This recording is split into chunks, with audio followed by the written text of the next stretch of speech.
Theresa May will lay bare the Conservatives' ambitions to capture some of the most historic Labour seats in England in a speech on Thursday night, telling voters in Leeds to put aside their traditional allegiances and vote in the national interest. In a sign of the Conservatives' bullishness about their electoral chances in Labour's northern heartlands, May will tell voters in Hare Hills that it will be the Labour leader, Jeremy Corbyn, on the ballot, not their traditional party.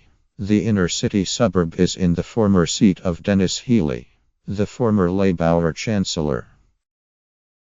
"I know this city is one of the places that people call a traditional Labour area," May will say.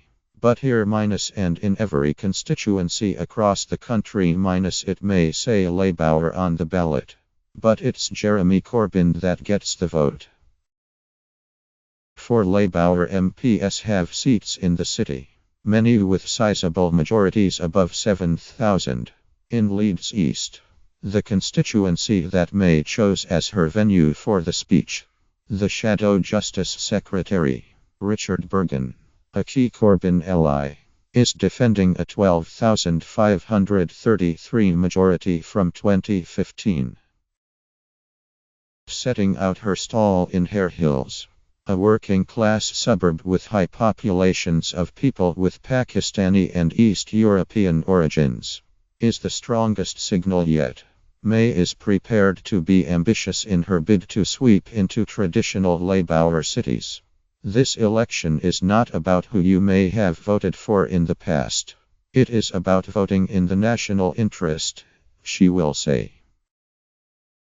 "Every vote cast for me through my local Conservative candidates in cities like Leeds, and in towns and cities across the UK, will strengthen my hand when I negotiate with the Prime Ministers, Presidents and Chancellors of Europe in the months ahead."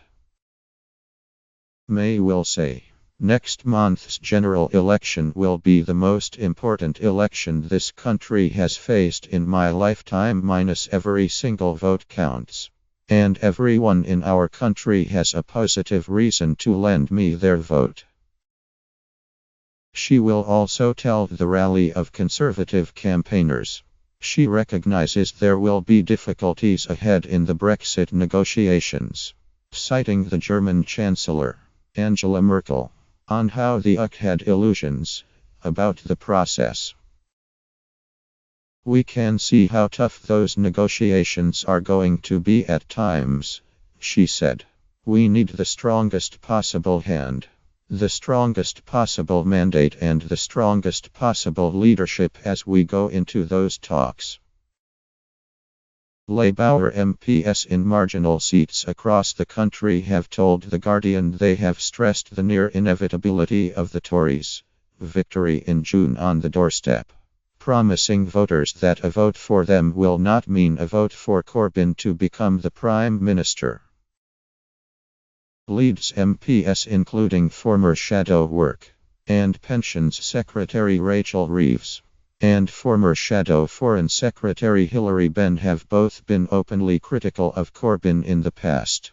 Fabian Hamilton, whose Leeds North East seat encompasses some of the wealthier parts of the city including Roundhay and Elwoodley, is thought to be most at risk of defeat by the Tories. On Thursday, Exeter MP Ben Bradshaw wrote an open letter to voters in his local Devon paper, saying a vote me will not affect who governs nationally, in an attempt to put clear water between his record locally and Corbyn's leadership. Andrew Gwynn, Labour's National Elections Chair, said, "Theresa May is going to extraordinary lengths to blinker the British public and make this election about anything other than her record in government. The people of Leeds won't be fooled. The only party of working people is the Labour Party." Under the Tories, working people have picked up the bill while those at the top have received tens of billions of pounds of tax breaks. Wages have stagnated. Public services have suffered huge cuts and our NHS is in crisis. It is clearer than ever that the Tories are for the few, not the many. Rather than uniting the country and tackling the challenges we face, their policies are divisive and are taking us backwards.